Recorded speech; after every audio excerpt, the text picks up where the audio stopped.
Ethereum right now has an advantage over Bitcoin as a store of value and transactional, because as more people get into NFTs, all they're going to know is Ethereum. And they're all going to have to buy Ethereum in order to do it, right? Wow. Okay. So you think Ether has an advantage over Bitcoin as a store of value? Right now, for new people coming in, yes. Wow. Because Jen, here's my logic, and I know everybody's going to bitch at me, right? So if I decide I like digital art, how do I buy digital art? With Ether. Yeah. And if there's thousands of people a day, 2,000 people a day coming in, relative to the size of the number of people doing this, right?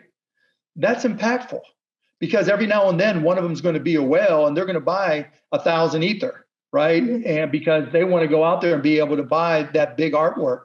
And then on top of that, you're going to start to see music and entertainment videos and movies, for that matter, posted on OpenSea or Rarible or wherever, right? Because that's a better way to sell it. And what are they going to see? And what are they going to have to do if they want to do their own store?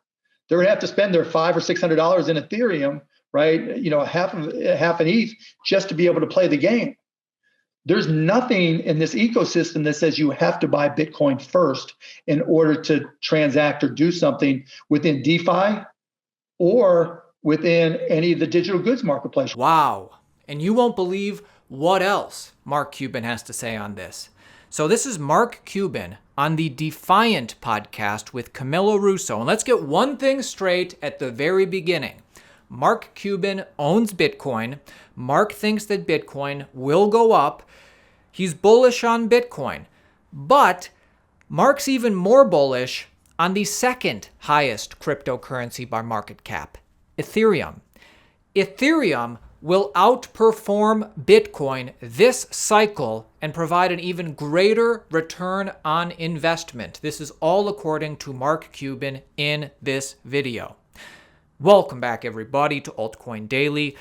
If you're interested in making money in cryptocurrency, subscribe to the channel. We keep you updated on a daily basis. So Mark Cuban believes that although Bitcoin's store of value narrative is great, he thinks that's a great narrative for Bitcoin, digital art, NFTs, yield farming, and banking-like services in general on Ethereum, the DeFi ecosystem, will attract even more people into the crypto space this year and over the next few years.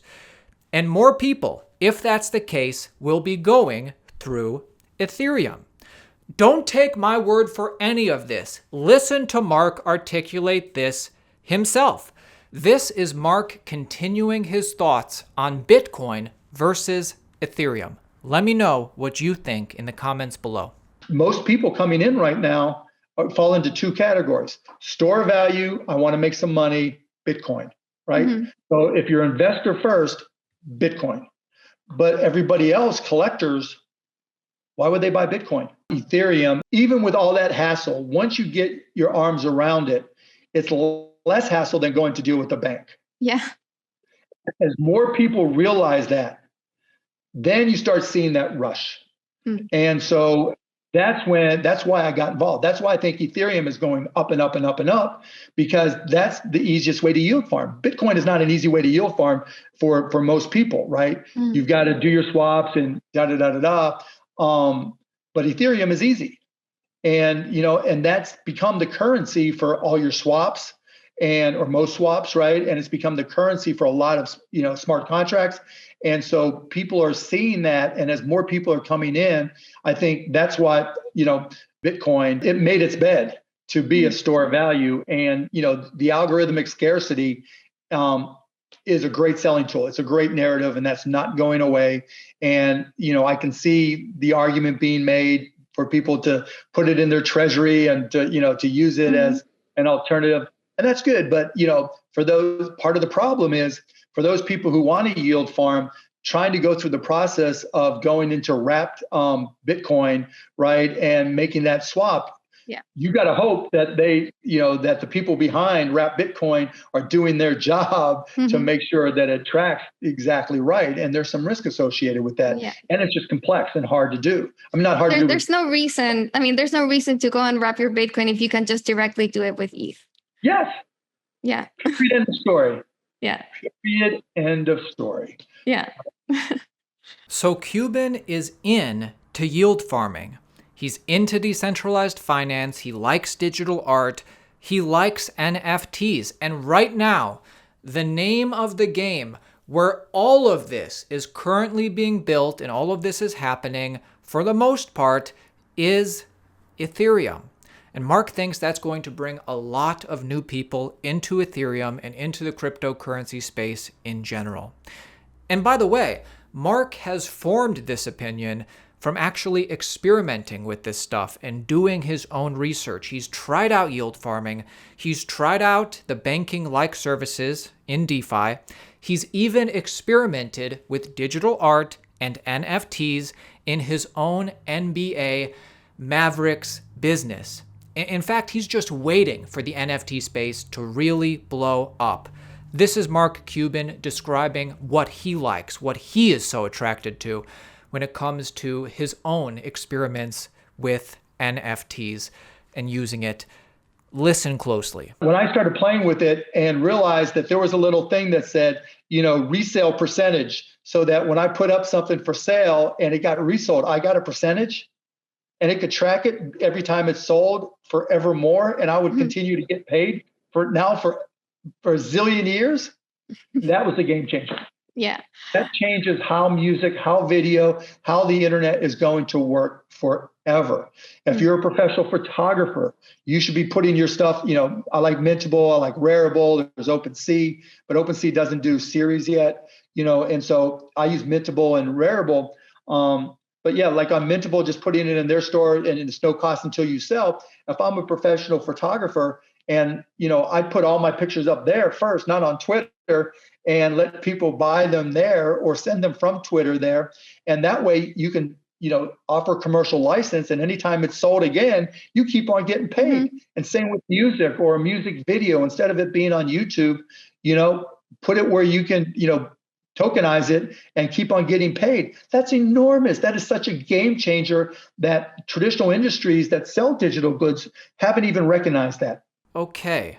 So at this point, the only people who aren't bullish on Ethereum are the Bitcoin maximalists, right? It's the Bitcoin only people.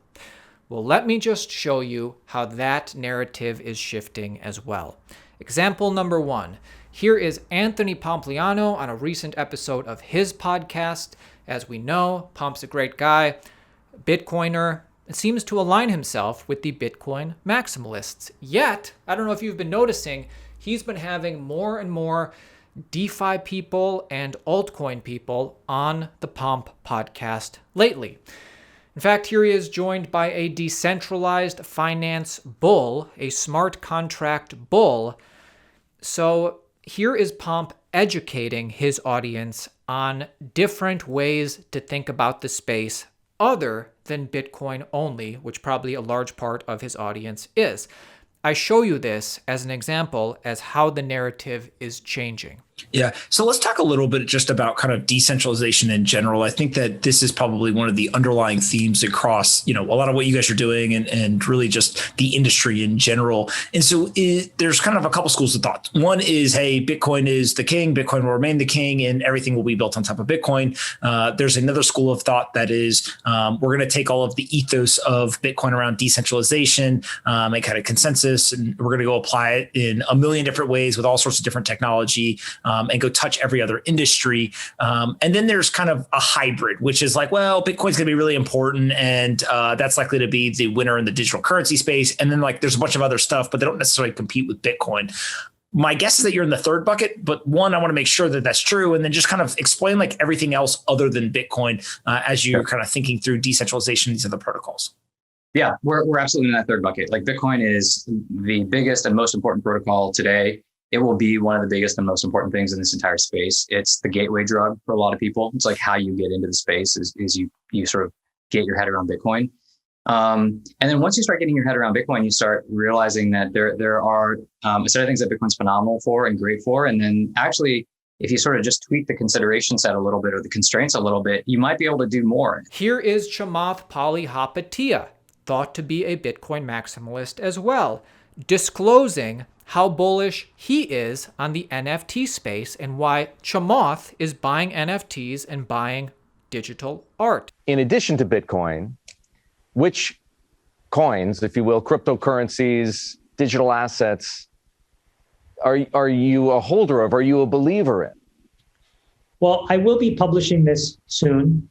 I am building a fairly sizable portfolio of what are called NFTs, non-fungible tokens, some digital art, some virtual trading cards, and these may sound crazy to some, but I do think that that's the next frontier of digital currency and digital assets, and so I have been building a portfolio. I would guess that after he discloses the specifics of this, we will see Ethereum mentioned by name.